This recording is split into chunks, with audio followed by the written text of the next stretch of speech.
नमस्कार, संडे की बड़ी स्टोरी में आपके साथ मैं अदिति त्यागी और आपको बताएंगे आज का मेन्यू कार्ड क्या है, यानी हम किन 4 बड़ी खबरों पर आज आपके साथ संवाद करने वाले हैं। तो हमारी पहली खबर, शाहरथ बनाम दीदी की व्हीलचेयर। अमित शाह ने रोड शो किया खड़गपुर में और दीदी ने रोड शो किया कोलकाता में। तो पूरी तस्वीर और पूरी जानकारी आप तक पहुंचाएंगे।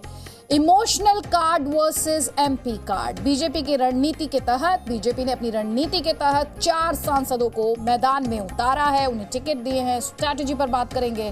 तीसरी खबर होगी, यूनाइटेड नेशंस के ह्यूमन राइट्स ऑफिस को सिख फॉर जस्टिस का चंदा कबूल है क्या, सवाल उठाएंगे। और साथ ही अतिक्रमण वाले आंदोलन पर स्ट्राइक कैसे की गई है, ये डिटेल्स भी हम पहुंचाएंगे। लेकिन सबसे पहले बात करेंगे पश्चिम बंगाल की सियासत के सुपर संडे की।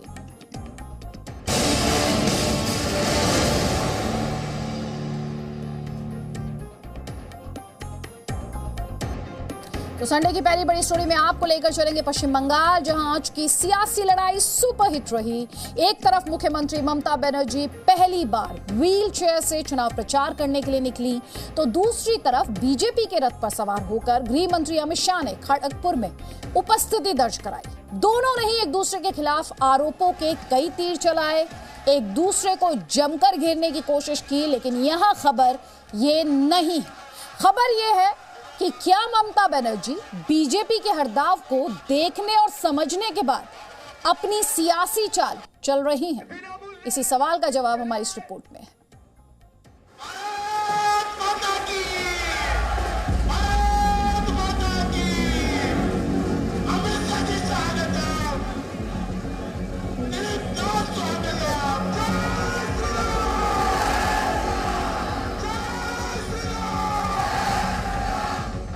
बंगाल के लिए रविवार का दिन एक बार फिर सियासत का सुपर संडे साबित हुआ। मुख्यमंत्री ममता बनर्जी ने दिन में कोलकाता में व्हील चेयर से चुनाव प्रचार किया, तो शाम को गृह मंत्री अमित शाह खड़गपुर पहुंच गए। रथ पर सवार होकर जनता का अभिवादन स्वीकार किया। जी न्यूज से खास बातचीत में बंगाल में परिवर्तन का दावा किया। रोड शो कर रहे हैं, आप देखना चाहेंगे रोड शो में क्या उत्साह है अमित शाह जी में। अमित शाह जी, कार्यकर्ताओं को देखकर वाकई उत्साह हो रहा है, और क्या माना जाए इसको, ये भीड़ वोट में तब्दील होगी? नहीं, ये भीड़ परिवर्तन की परिचायक है। ममता बनर्जी ने व्हील चेयर से चुनाव प्रचार करके इमोशनल कार्ड खेला। कोलकाता में 5 किलोमीटर का लंबा रोड शो करके ये दिखाने की कोशिश की कि उन्हें चोट भले ही लगी हो, लेकिन वो जनता के लिए लड़ रही हैं। 15 दिन बेड टेस्ट নিতে বলেছিলেন, কিন্তু আমি যদি বেড টেস্ট নিই তাহলে বাংলায় মানুষের কাছে পৌঁছবে কে?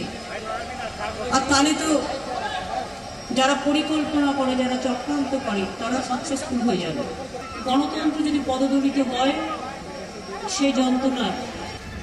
शाम को अमित शाह ने खड़गपुर में 1 किलोमीटर लंबा रोड शो करके दीदी के इसी व्हील चेयर वाले दांव पर हमला बोला।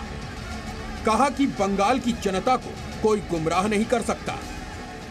ममता बनर्जी ने जो आरोप लगाया था कि उनको मारा गया, धक्का दिया गया, चोट लगाया, चुनाव आयोग ने खारिज कर दिया उस आरोप को।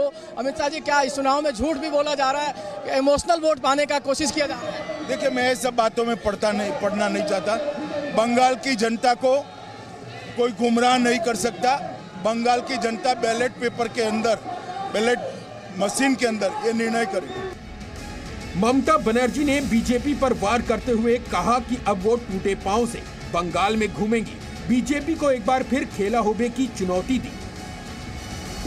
আমাকে ভরসা রাখুন, আমি আবার বলছি, আমি হুইল চেয়ারে ভাঙা পায়ে আমি সারা বাংলা ঘুরে বেড়াবো আর খেলা হবে। जवाब में अमित शाह ने कह दिया कि बंगाल में इस बार कमल खिलेगा, बीजेपी 200 से अधिक सीट जीतेगी और ममता की सत्ता से विदाई होगी। मोदी जी के नेतृत्व में यहाँ 200 से ज्यादा सीटों के साथ भारतीय जनता पार्टी की सरकार बन रही है।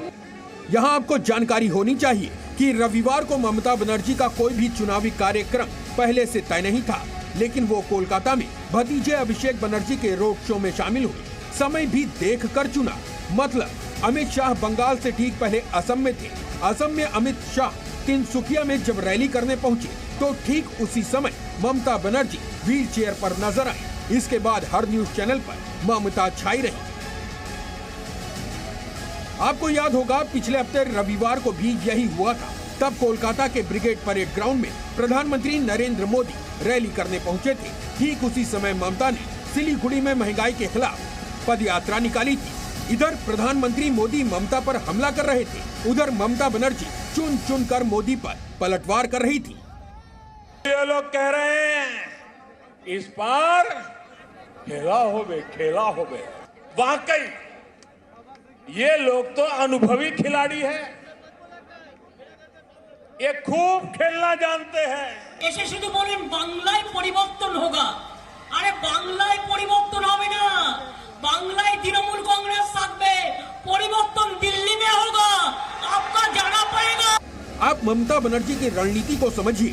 टीएमसी बीजेपी के बनाए चुनावी प्लान के हिसाब से खुद की रणनीति तैयार कर रही है। ऐसा लगता है कि ममता का हर दांव बीजेपी की चाल को देखकर तय हो रहा है। लेकिन एक पहलू ये भी है कि विरोधियों की चाल के हिसाब से रणनीति तय करने वाला कभी कभी ट्रैप में भी फंसता है और वजीर वाला दांव चलना भूल जाता है। खड़गपुर से रवि त्रिपाठी और कोलकाता से पूजा मेहता के साथ ब्यूरो रिपोर्ट, जी मीडिया।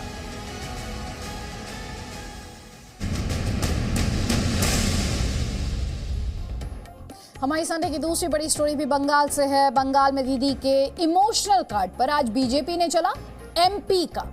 बंगाल में अमित शाह ने जी न्यूज से खास बातचीत में कहा कि बीजेपी इस बार 200 से ज्यादा सीटें जीतेगी और दावे को हकीकत में बदलने के लिए बीजेपी ने अपने 4 सांसदों को विधानसभा चुनाव में उम्मीदवार बना दिया। खास बात यह भी है कि आज ही चुनाव आयोग ने यह भी स्पष्ट कर दिया कि ममता बनर्जी पर हमला नहीं हुआ था। तो सवाल ये, क्या वोट पाने के लिए ममता बनर्जी ने हमला होने का ड्रामा किया?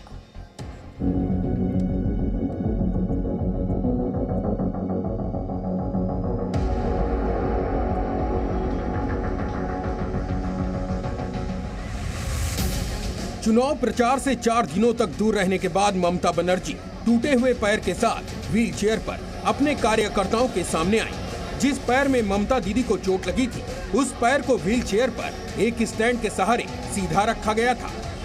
सुरक्षा में तैनात जवान ममता बनर्जी की व्हील चेयर को चला रहा था। कोलकाता की सड़कों पर ममता बनर्जी की तस्वीरें जो आज पूरे देश ने देखी, वो शायद ही आज से पहले कभी भी किसी ने देखी होगी, जब किसी घायल राजनेता ने व्हीलचेयर के सहारे चुनाव प्रचार किया हो। ममता बनर्जी की तस्वीरें बताती है कि वो टूटे पैर से ही पश्चिम बंगाल में चुनाव को फ्रंट फुट पर खेलने की कोशिश में है। कोलकाता में हाजरा रोड तक 5 किलोमीटर की ये दूरी ममता बनर्जी ने 1 घंटे 10 मिनट में तय की।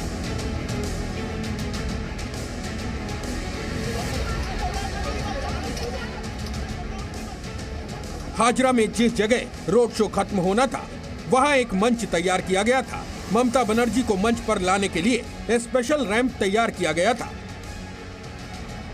रैंप के सहारे ममता बनर्जी मंच पर आई।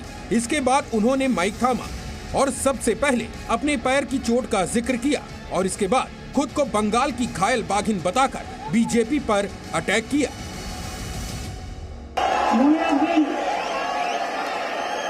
নিহত বাঘের থেকেও আহত বাঘ আরো ভয়ঙ্কর। যে গণতন্ত্রের যে যন্ত্রণা স্বৈরাচারীদের হাত থেকে, তাকে রক্ষা করার দায়িত্ব পাবলিককে, কমন পাবলিককে তাদের গণতন্ত্র ফিরিয়ে দেওয়ার দায়িত্ব যেন উদয় হয়। বাংলাকে ঘিরে যে চক্রান্ত, যে পরিকল্পনা, তা যেন নস্যাৎ হয়ে যায়। বাংলার মানুষ যেন সবাইকে জয় করে। আপনারা শান্তিতে থাকুন, আপনারা ভালো থাকুন, আপনারা সংযত থাকুন, আমাকে ভরসা রাখুন। আমি আবার বলছি, আমি হুইল চেয়ারে ভাঙা পায়ে আমি সারা বাংলা ঘুরে বেড়াবো। जिस समय ममता कोलकाता में व्हील चेयर वाला दांव चल रही थी, ठीक उसी समय दिल्ली में चुनाव आयोग के दफ्तर से जानकारी आई कि 10 मार्च को ममता बनर्जी पर कोई हमला नहीं हुआ था। ममता बनर्जी के रोड शो में शामिल होने से ठीक पहले चुनाव आयोग से खबर आती है कि जिस तरह नंदीग्राम में ममता बनर्जी को चोट लगी थी वो महज एक हादसा था।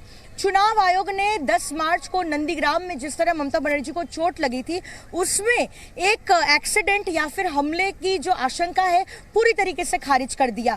चुनाव आयोग ने अपने रिपोर्ट में कहा कि ममता बनर्जी को जो चोट आई थी वो महज एक हादसा था और हमला नहीं। सूत्रों के मुताबिक चुनाव आयोग ने अपनी जांच में पाया है कि नंदीग्राम में ममता बनर्जी को चोट हादसे में लगी थी। चुनाव आयोग की रिपोर्ट में ममता बनर्जी पर हमले के कोई सबूत नहीं मिले हैं। इस जानकारी के बाद बीजेपी ममता पर हमलावर है। जो इलेक्शन कमीशन को रिपोर्ट डिस्ट्रिक्ट एडमिनिस्ट्रेशन और चीफ सेक्रेटरी के द्वारा गई है उससे बहुत साफ बताया गया कि यहाँ पर किसी ने भी कोई भी व्यक्ति नहीं आया, सिर्फ ये एक्सीडेंट है, किसी के द्वारा इस प्रकार की दुर्घटना नहीं की गई। मैं समझता हूँ कि ये टीएमसी के लोग जो भारतीय जनता पार्टी के ऊपर आरोप लगा रहे थे उनके गाल पे करारा तमाचा है। बीजेपी सिर्फ इतने पर ही नहीं रुकी, दीदी के इमोशनल कार्ड पर एक और तरीके से भी पलटवार किया।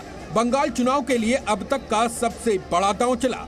बंगाल में तीसरे चरण के लिए 27 और चौथे चरण के लिए 36 उम्मीदवारों की घोषणा करते हुए ऐलान किया कि केंद्रीय मंत्री बाबुल सुप्रियो टॉलीगंज से चुनाव लड़ेंगे।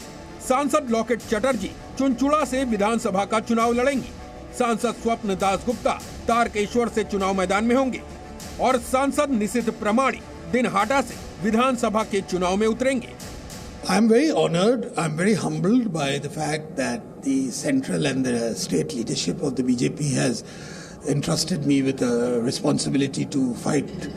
आप इसे ममता दीदी के इमोशनल कार्ड पर बीजेपी का एमपी वाला दांव भी कह सकते हैं। बीजेपी के इस दांव से पता चलता है कि इस बार बंगाल में बीजेपी कोई भी मौका चूकना नहीं चाहती है। एक भी सीट कम न पड़े, 200 से अधिक सीट आए, इसलिए अब 4 सांसदों को भी चुनाव मैदान में उतार दिया है।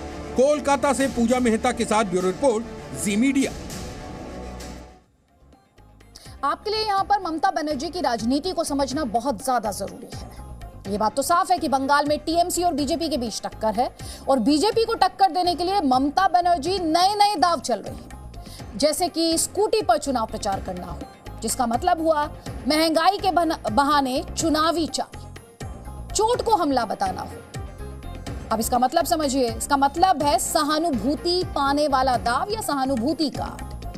व्हील चेयर से जब वो चुनाव प्रचार के लिए निकलती हैं तो उसका क्या मतलब है? इसका मतलब है वोट के लिए इमोशनल कार्ड, इमोशनली कनेक्ट कर रही हैं वो लोगों को अपने साथ। खुद को जब वो घायल बाघिन कहती हैं तो इसका क्या मतलब होता है? फाइटर दिखाने की कोशिश वो खुद को कर रही है। जब वो बिना तय कार्यक्रम के चुनाव प्रचार करती हैं, इसका मतलब भी समझिए। बिना तय कार्यक्रम के चुनाव प्रचार करने का सीधा सा मतलब बीजेपी की रणनीति देखकर अपना दाव प्लान करना, अपनी चाल चलना। अब एक और अहम बात जिसकी तरफ आपका ध्यान दिलाना चाहेंगे, मोदी शाह की रैली के वक्त रोड शो करना और इसका सीधा सा मतलब बराबरी की टक्कर देने की कोशिश करना, जैसा कि आपने पिछले रविवार को भी देखा और इस रविवार भी आपने देखा। तो आज गृह मंत्री अमित शाह ने जहां एक तरफ खड़गपुर, बंगाल के खड़गपुर में रोड शो किया, वहीं उससे पहले वो आसाम भी गए थे। तिनसुकिया में उन्होंने चुनावी रैली को संबोधित किया था और आसाम में फिर से सरकार बनने का दावा करने के साथ साथ कांग्रेस पर हमला उन्होंने किया।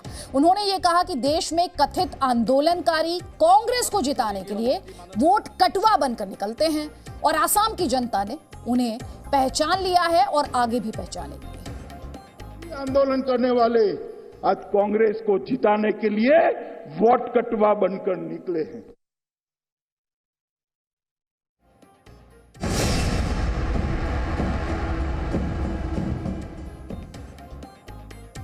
संडे की तीसरी बड़ी स्टोरी में बात भारत में प्रतिबंधित संगठन 6-4 जस्टिस की होगी। राष्ट्रहित में जी न्यूज ने, आपको याद होगा, खुलासा किया कि किसान आंदोलन की आड़ में भारत के खिलाफ इंटरनेशनल प्रोपेगेंडा चलाने वाला 6-4 जस्टिस SFJ संयुक्त राष्ट्र ह्यूमन राइट्स ऑफिस तक पहुंच गया। $10,000 यानी करीब 7 लाख रुपयों का चंदा दिया गया। यानी अब आप इस खबर को समझ सकते हैं कि किसान आंदोलन के मामले में भारत के खिलाफ लॉबिंग अब UN यानी संयुक्त राष्ट्र तक पहुंच चुकी है। This message is to my brothers and the sisters of West Bengal and Maharashtra, to my Bengali and Marathi brothers and sisters, I have written a letter to Mamta Banerjee and to Uddhav Thackeray, and I have counseled them that this is the right time to unilaterally declare independence and cession of West Bengal and Maharashtra from the Union of India. किसान आंदोलन की आड़ में भारत के खिलाफ अंतर्राष्ट्रीय agenda चलाने वाले और देश को कई टुकड़ों में बांटने की धमकी देने वाले इस चेहरे को पहचानते हैं आप? नाम है गुरपतवंत सिंह पन्नू, भारत में प्रतिबंधित संगठन सिक्स फॉर जस्टिस का आतंकी। The reason for the declaration of independence of West Bengal and Maharashtra is to safeguard the prosperity, the cultural of the Bengalis and the Marathis. इसने विदेश में बैठकर एक नई चाल चली है। खालिस्तान का समर्थन करने वाली इसकी संस्था SFJ ने 1 मार्च 2021 को संयुक्त राष्ट्र के ह्यूमन राइट्स ऑफिस को करीब 7 लाख रुपए का चंदा दिया है। जी न्यूज को एक्सक्लूसिव जानकारी मिली है कि संयुक्त राष्ट्र मानवाधिकार कार्यालय को ये चंदा किसान आंदोलन पर जांच आयोग बनाने की लॉबिंग के लिए दिया गया है। यूएन मानवाधिकार उच्चायुक्त ने चंदा मिलने की बात कबूल भी कर ली है। सिक्स फॉर जस्टिस ने संयुक्त राष्ट्र को लगभग 7 लाख रुपए का चंदा दिया। इस बात की पुष्टि खुद जेनेवा में संयुक्त राष्ट्र उच्चायुक्त मानवाधिकार कार्यालय United Nations of high commission for human rights के एक प्रवक्ता ने सिक्स फॉर जस्टिस संगठन कृषि कानून के खिलाफ किसान आंदोलन में शामिल प्रदर्शनकारी किसानों के साथ हुए कथित दुर्व्यवहार को जो है वो उसमें उजागर करने की अपील की और उसके बाद जो है उनके खिलाफ पूरी लॉबिंग करने के लिए जो है इतने पैसे दिए। जी न्यूज पर यह बड़ा खुलासा इस बात का प्रमाण है कि कैसे SFJ अब संयुक्त राष्ट्र में भी भारत के खिलाफ दुष्प्रचार वाली चाल चल रहा है। इसके संकेत संयुक्त राष्ट्र मानवाधिकार कार्यालय की डोनेशन स्लिप से भी मिलते हैं, जिसमें लिखा है, चंदा देने के लिए SFJ का शुक्रिया। SFJ के चंदे से संयुक्त राष्ट्र मानवाधिकार को हौसला मिला। इस आर्थिक मदद से मानवाधिकार की लड़ाई मजबूत होगी। SFJ के $10,000 से लोगों की जिंदगी में बदलाव आएगा। पन्नू की जो एक चाल थी उसको कि किस तरह से उसने 1 मार्च 2021 को संयुक्त राष्ट्र को जो है 7 लाख रुपए उनको दिए और उनको ये कहा गया कि किस तरह से आप एजेंडा चलाइए, सरकार के खिलाफ, देश के खिलाफ आप एजेंडा चलाइए और पूरे दुनिया में जो है यहाँ भारत देश की जो है वो बदनामी हो। आपको जानकारी होनी चाहिए कि ये वही प्रतिबंधित संगठन SFJ है जिस पर लाल किला हिंसा के लिए आंदोलनकारियों को भड़काने का आरोप है। रेफरेंडम 2020 के जरिए अलगाववाद की साजिश रचने का आरोप है। दुनिया भर में भारत के खिलाफ ऑनलाइन दुष्प्रचार करने का आरोप है और जिस पर पंजाब हरियाणा में आतंकी साजिशों के भी कई केस दर्ज हैं। शुद्ध रूप से ये भारत बैशिंग ब्रिगेड साबित हुई है और किस तरह से एक के बाद एक जो घटनाक्रम सामने आ रहे हैं, जो खुलासे हो रहे हैं, वो निश्चित तौर से उन तमाम लोगों के उन चेहरों को बेनकाब कर रहे हैं। फरवरी के महीने में संयुक्त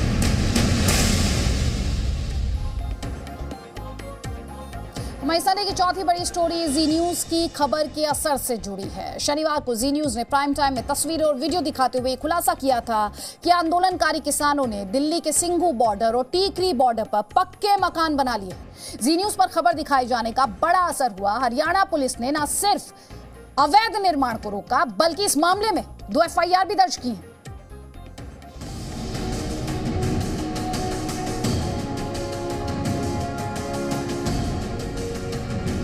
जी न्यूज की खबर का असर, आंदोलनकारियों की अतिक्रमण वाली साजिश पर FIR। हम आपको ये पूरी खबर विस्तार से दिखाएंगे। पहले जी न्यूज का खुलासा एक बार फिर से देखिए। शनिवार की शाम 7:30 बजे प्राइम टाइम में हमने आपको तस्वीरें दिखाई थी कि कैसे दिल्ली के सिंघू बॉर्डर और टीकरी बॉर्डर पर आंदोलनकारी किसानों ने पक्के मकान बना लिए हैं। किसानों ने दबाव बनाने के लिए सड़कों के बीचों बीच घर बनाने शुरू कर दिए हैं, लेकिन सवाल यहाँ पर ये कि आखिर कब तक कानून तोड़कर ये प्रदर्शन चलता रहेगा। जी न्यूज पर यह बड़ा खुलासा होने के बाद हरियाणा की पुलिस हरकत में आई और शनिवार की रात सिंघू बॉर्डर पहुंचकर यहां हो रहे अवैध निर्माण को रुकवाया और इस मामले में 2 FIR भी दर्ज की। कल हरियाणा पुलिस ने यहां पर 2 FIR दर्ज की हैं और इस काम को रुकवा दिया है। ये कंस्ट्रक्शन नेशनल हाईवे पे चल रही है। अगर कोई भी शख्स कुछ पल के लिए भी नेशनल हाईवे जाम करता है तो उसके खिलाफ कानूनी कार्रवाई होती, क्योंकि ये लॉ में है, कानून में है कि किसी भी तरह आप नेशनल हाईवे जाम नहीं कर सकते। लेकिन 110 दिन से नेशनल हाईवे बंद है और उस पर जो सबसे बड़ा दाता है इस देश का, उसके चुकाए हुए कर से होते हैं, उसी को आज रास्ता नहीं मिल रहा है। आप सिंघू बॉर्डर की इन तस्वीरों में देख सकते हैं कि ये अतिक्रमण वाली कितनी बड़ी साजिश है। हरियाणा की तरफ नेशनल हाईवे पर लाइन से पक्के मकान बनाने की कोशिशें हो रही हैं। कुछ ऐसी ही तस्वीर हमें टीकरी बॉर्डर पर भी दिखाई दी।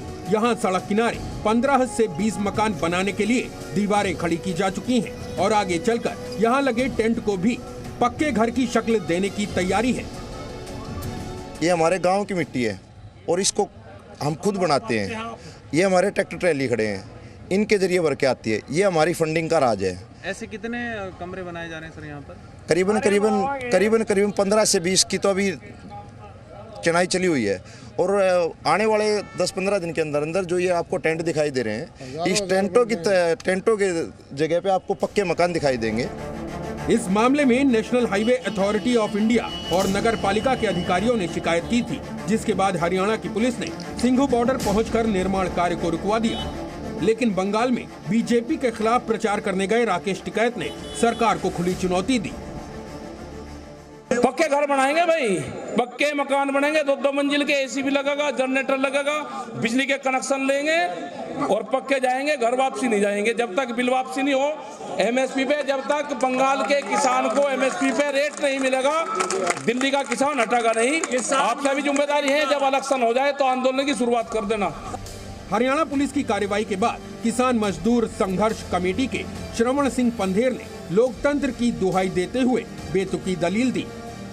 अगर लोकतंत्र में लोगों को अपनी बात करने का हक है तो लोग फिर अपने पक्के रहने का, बहने का रोड के ऊपर प्रबंध कर रहे हैं, तो आपको क्या खतरा है? देश के करोड़ों करदाता के पैसे से बने हाईवे पर आंदोलनकारी किसानों ने पहले टेंट और अब पक्के मकान बनाना शुरू कर दिया है। गर्मियों में कब्जे वाला प्लान है, लेकिन तस्वीरें सामने आने के बाद भी इन्हें यहाँ से हटाने की कोई कोशिश नहीं की जा रही है। इसीलिए सवाल है कि आखिर इसकी सजा आम आदमी क्यों भुगते?